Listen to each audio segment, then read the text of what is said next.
Hi everyone, my name is Prabhat and in this video I am going to talk about proxy server and reverse proxy server.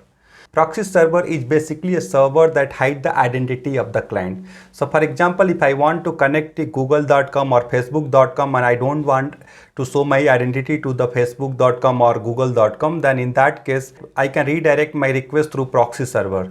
So here the three users, user A, user B, user C, want to connect to the server S1 but they don't want to show their identity. We can redirect all the requests of the user through proxy server. So using proxy server, all the user can connect to the server. There are multiple benefits if you want to communicate the server through proxy server. The first benefit could be privacy or security. So these are the sensitive user. They want to access the content but they don't want to show their identity to the server. So we can maintain the privacy or security with the help of proxy server. The second benefit could be caching. So we can configure the cache on the proxy server. Cache is basically used for repeated content. If user A requested some content, that response could be used by the user B and C. So in that case, we can cache those kind of content on the proxy server. So for example, user A make a get call to some of the content. Proxy server first time make a call to server S1 and then it cache that content on in the proxy server. Also it return to the response to the user A. At the second time when user B make a call to the same content, in that case proxy server will return the same content. The third benefit could be blocking unwanted content. There are some website who are using for hacking purpose, or there are some website who are posting some irrelevant content, some unwanted content. In that case we can block those kind of website through the proxy server. The fourth benefit could be geofencing. So geofencing means there are some website which is blocked on the country level or state level due to some reason, due to political reason or due to some other reasons. So we can use this proxy server to block those sites based on the geographical locations.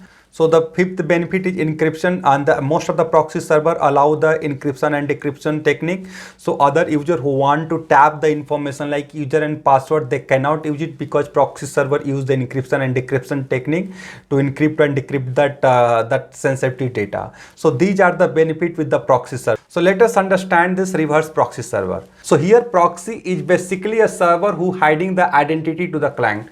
In the case of reverse proxy server, user is not known which user is served by the which server. So this reverse proxy server act like a load balancer. So here the job of reverse proxy server to distribute the load among the different system. So here the reverse proxy behaves like a load balancer. So here reverse proxy server will distribute the load among the server. It uses a round robin DNS to distribute the load. In the case of round robin DNS, for example, user make a call to reverse proxy server. If reverse proxy server redirect the request of S1, then the next request will be served by S2 and the subsequent request will be served by S3. Thus again if the fourth request will come, the fourth request will be served by the S1 and so on. So this works as in the round robin fashion. The second benefit could be security. So here that user is not aware how they are communicating with the server and which server is responding to which users. So here we are adding some kind of layer where user is not aware about this server's details and also. The third benefit will be a caching. So we can also utilize the similarly here also we can configure the caching. Similar way you can configure the caching on the reverse proxy server, and that will use to solve the content which is used by the multiple users. The fourth benefit could be authentications. Since all the request is served by this reverse proxy server, we can use to provide the single point of authentications to all the users. So the fifth benefit could be serve static content.